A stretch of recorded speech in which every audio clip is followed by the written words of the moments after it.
గొండు శంకర్ శ్రీకాకుళం నియోజకవర్గ పరిధిలోని బలగ హడ్కో colony municipal పాఠశాలలను సందర్శించి డొక్కా సీతమ్మ మధ్యాహ్న భోజనం పథకం అమలు తీరును క్షేత్రస్థాయిలో స్వయంగా ఎమ్మెల్యే గొండు శంకర్ పరిశీలించారు. విద్యార్థులకు నాణ్యమైన పరిశుభ్రమైన పౌష్టికాహారం అందుతున్నదో లేదో తెలుసుకోవడం ఈ సందర్శన ప్రధాన ఉద్దేశంగా ఆయన చెప్పారు. మధ్యాహ్న భోజన సమయానికి అనుగుణంగా ప్రభుత్వం నిర్దేశించిన మార్గదర్శకాలు పౌష్టికాహార ప్రమాణాలు సక్రమంగా అమలు అవుతున్నాయో లేదో అని ఆయన పరిశీలించారు. అలాగే వంటశాల నిల్వ గదులు మరియు భోజనం వడ్డించే ప్రదేశాలలో పరిశుభ్రతను కూడా సమీక్షించారు. సందర్శనలో భాగంగా పాఠశాల పరిసరాల శుభ్రత, మౌలిక వసతుల పరిస్థితి, విద్యార్థులకు అందుతున్న కిట్లు మరియు ఇతర సంక్షేమ పథకాల అమలుపై కూడా ఎమ్మెల్యే గారు దృష్టి సారించారు.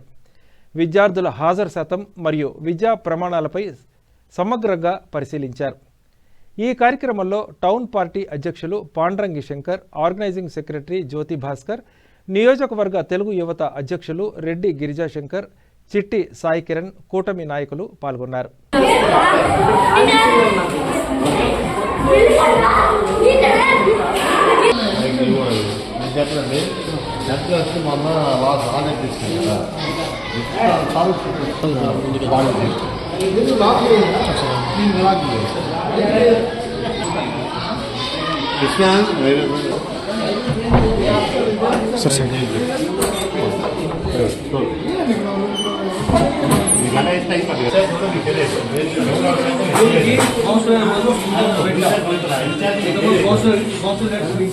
మీటింగ్ పెడితే 70,000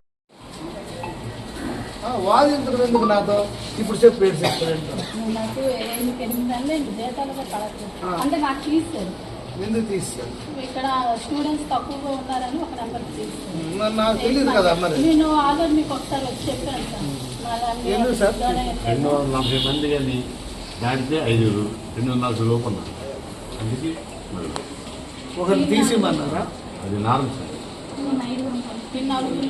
సర్దుకుంటున్నారా సార్? నిన్న లెక్చర్ల వీధి వెళ్ళాం, అక్కడ కూడా 2 టీచర్లు ఉండరు. ఇప్పుడు ఒకరే ఉన్నారు, ఒకరిని తీశారు. తగ్గించడం అయితే జరిగింది. ఈ ఒకసారి నేను అందుకే ఈ సమస్య వాటికే వచ్చాను నేను. సరే ఇక్కడ మొదలెడతాను.